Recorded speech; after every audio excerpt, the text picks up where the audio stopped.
ප්‍රශ්නාංක 8. 8 වෙනි ප්‍රශ්නේ මොකක්ද කියන්නේ?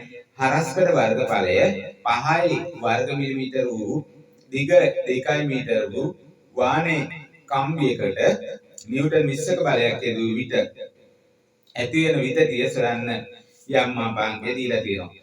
හරස්කඩ වර්ගඵලය වර්ග මිලිමීටර 5.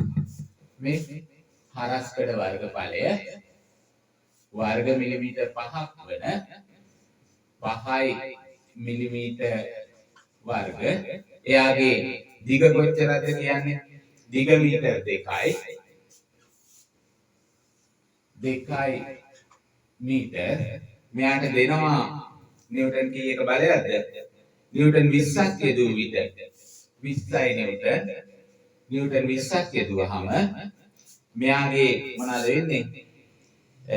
යම් මාපාංකය දීලා තියෙනවා 2 වැඩි කිරීම 10යි 11 වෙනි බලයයි.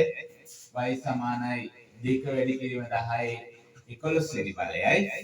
ඊට පස්සේ තව මොනවද කියන්නේ මේකේ? ඔන්න ඔය ටික කියලා විතතිය හොයන්නලු. ඒ කියන්නේ දිගේ වැඩි වීම. මේ e එක කොච්චරක් වෙයිද?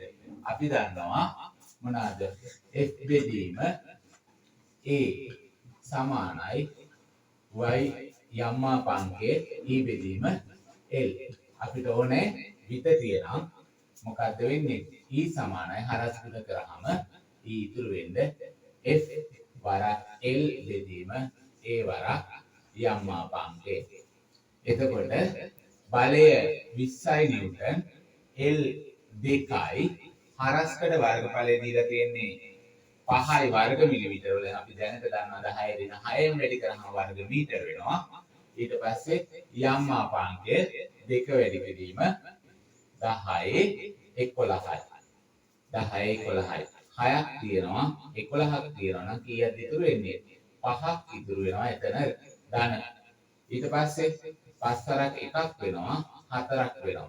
4 වරක් දෙවරක් 1ක් වෙනවා දෙවරක් 1ක් වෙනවා. මොකද්ද? 4 වැඩි කිරීම 10යි ඍණ 5 වෙනි බලයක් එනවා. මොනවාද? විතතිය මීටර. විතතිය මීටර. right.